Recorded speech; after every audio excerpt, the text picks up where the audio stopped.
I have a story to share with you today. Something happened this morning and it really got me thinking. It was a huge explosion of emotion in our house and I didn't see it coming at all.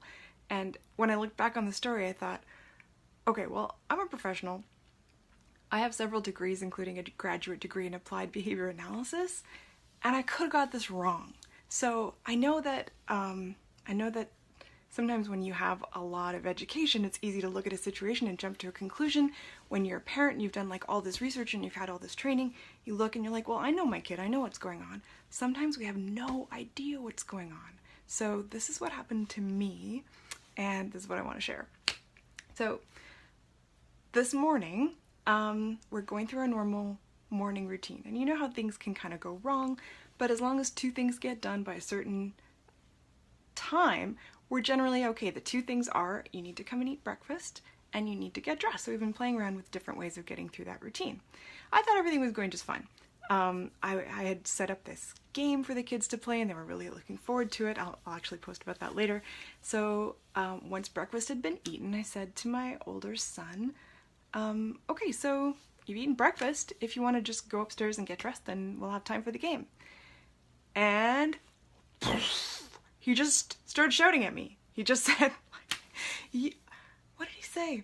Like, fine, you're always bossing me, and you're such a mean mommy, and you don't even clean anything except the dishes.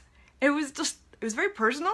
He was looking at me, and I remember looking back at him and thinking like, whoa, he's like really going for it. He's trying to say something hurtful to me. So I felt a little bit sad about it. Like, oh, my kid just tried to hurt my feelings. And my first response to him was, why? Why are you saying these things to me? And he just charged upstairs.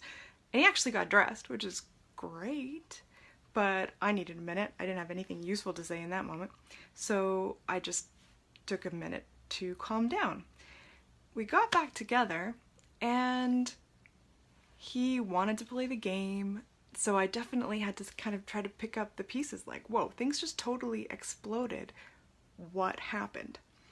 So the first time I asked what happened, he said, hey, look at this thing that spins around. It spins around really fast, right? I said, yeah, I know. I can see that that thing spins. But can you tell me why you got so mad at me?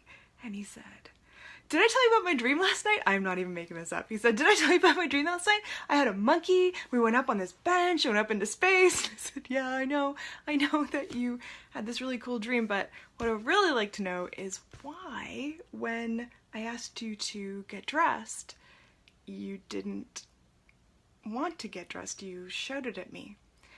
And he finally told me. He said, I was scared to go upstairs by myself. So let's rewind for a minute, because I can tell you that that was not my theory. I did not see that coming at all. In fact, the first thing that I was thinking as he was shouting at me was like, well, okay, I guess you just don't like being told to, like, I had all these theories. You don't like being told to get dressed. You don't like me telling you to get dressed. I was trying to figure it out. So what I was doing to try to figure it out is I thought about the thing that happened right before the behavior. What happened? I told him to get dressed. What was the behavior? Shouting. And then what happened afterwards? He went up and got dressed. That doesn't give me a lot of clues. So if I tried to just use that tight little sequence to pull something out, I would conclude like, oh, I guess I better stop asking him to get dressed. If I don't want that to happen, I can stop triggering it. Or I could play around with the consequence, like, oh, maybe I should respond in a different way when he shouts at me. So a lot of professionals will do this. That's how they're trained. They're trained to look at the antecedent and the behavior and the consequence. And if you just look at that little chart on the page and that's where you stop, you don't get anywhere near it, because this little boy didn't mind getting dressed at all. He was just scared to go somewhere by himself. So in order to get that information, I had to kind of stretch the ABCs a little bit and actually dig a little bit deeper. Dr. Ross Green is really good at reminding us therapists to actually ask the child more questions. So if I had just done the ABC, I would have missed it. Now the other thing that people do is very naturally is they try to look below the surface, but they start labeling things. They start saying, well, you know, he's a very angry child, or he's very rebellious. Like they'll kind of generalize or put a label on the kid. He's not being rebellious because he's a rebellious kid. That's not even a logical argument. He was being rebellious in that moment because I asked him to do something. He didn't want to do it, but he didn't tell me he didn't want to do it. He did something else instead, so we were stuck. The other thing that is an easy mistake to make, I think, for any parent or professional, is to think in terms of that consequence. Like, I don't like what this child is doing. I need to respond to this right now and let them know how inappropriate it is, and we can really focus on that and stopping that behavior. So, unfortunately, if we jump into that, we don't actually understand where the behavior is coming from. I was actually so taken aback by like this explosion that I didn't think about trying to contain it. It helped that he was just going up the stairs. I was like, okay. But when he came back around, I could like set up a consequence, but what I'd rather do with him is help him figure out what to do instead when he doesn't want to go somewhere by himself. Like, that would easily prevent it if he actually said to me, can you come with me? But I said to him after this all came out, you know, he was just trying to get on with his day. He just wanted to play this game. I said, sweetie, you know, not wanting to go upstairs by yourself, that's a really easy problem to solve. And he looked at me like, really? And so I feel like now that he knows it's a little bit easier and that he can work with me to solve these problems, just getting that reminder, like, I felt really hopeful.